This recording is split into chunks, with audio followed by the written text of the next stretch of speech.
Central ಗೌರ್ಮೆಂಟಿಂದ ನಡೆಯುವಂಥ ಪ್ರತಿಯೊಂದು ಎಕ್ಸಾಮ್ಸು RRB ಇರ್ಬೋದು, SSB ಇರ್ಬೋದು, ಮತ್ತು UPSC ನಡೆಸೋಂಥ ಎಕ್ಸಾಮ್ಸು, ಪ್ರತಿಯೊಂದು ಎಕ್ಸಾಮ್ಸಲ್ಲೂ ಕರ್ನಾಟಕದಲ್ಲಿರುವ ಕನ್ನಡಿಗರಿಗೆ ಪ್ರಾಮುಖ್ಯತೆ ಕೊಡಬೇಕು.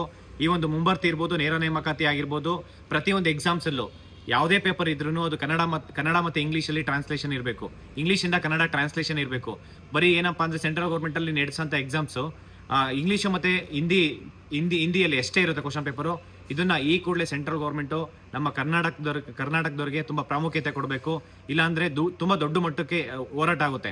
ನಮ್ಮ ಕನ್ನಡಕ್ಕೆ ಯಾಕೆ ನೀವು ಇಂಪಾರ್ಟೆನ್ಸ್ ಕೊಡಬೇಕಂತಂದರೆ, ನೀವು ಯಾವ್ದಾದ್ರು ತಗೊಳ್ಳಿ 8th ಶೆಡ್ಯೂಲಲ್ಲಿ ನೀವು ಅಫಿಷಿಯಲ್ ಲ್ಯಾಂಗ್ವೇಜ್ ಅಂತ ಏನು 22 ಲ್ಯಾಂಗ್ವೇಜ್ ಇದೆ, ಅದರಲ್ಲಿ ಕನ್ನಡನೂ ತುಂಬ ಇಂಪಾರ್ಟೆನ್ಸ್ ಇದೆ, ಕನ್ನಡ ಲ್ಯಾಂಗ್ವೇಜ್ ಇದೆ.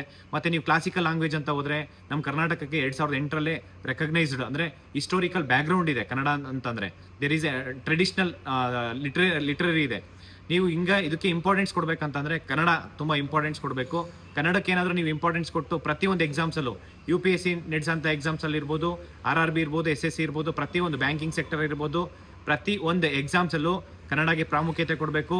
ಇಲ್ಲ ಅಂತಂದರೆ ಅತಿ ಶೀಘ್ರದಲ್ಲಿ ನಾಳೆ ನಾಡಿದ್ದು ಕರ್ನಾಟಕ ರಕ್ಷಣಾ ವೇದಿಕೆ ನಾರಾಯಣಗೌಡರು ಅಣ್ಣವ್ರು ಅವರು ಕೂಡ ನಮಗೆ ಅಂದರೆ ದೊಡ್ಡ ಮಟ್ಟಕ್ಕೆ ಹೋರಾಟ ಮಾಡೋಣ ಅಂತ ಹೇಳಿ ಡೇಟ್ ಫಿಕ್ಸ್ ಮಾಡ್ತೀವಿ ಅಂತ ಹೇಳಿದರೆ 100% ಎಲ್ಲ ಸ್ಟೂಡೆಂಟ್ಸ್ ಒಗ್ಗಟ್ಟಾಗಿ ಈ ಒಂದು ಹೋರಾಟಕ್ಕೆ ಕೈ ಜೋಡಿಸ್ತೀವಿ. ಸೆಂಟ್ರಲ್ ಗೌರ್ಮೆಂಟು ಇದನ್ನು ತುಂಬ ಗಂಭೀರವಾಗಿ ತೊಗೊಂಡು ಈ ಒಂದು ಅಂದರೆ ಪ್ರತಿಯೊಂದು ಎಕ್ಸಾಮ್ಸಲ್ಲೂ ಕನ್ನಡಕ್ಕೆ ಇಂಪಾರ್ಟೆನ್ಸ್ ಕೊಡಬೇಕು ಅಂತ ಹೇಳ್ಬಿಟ್ಟು ನಾನು ಈ ಮುಖಾಂತರ ಮನವಿ ಮಾಡ್ಕೊತೀನಿ. Thank you so much. ನಮಸ್ಕಾರ.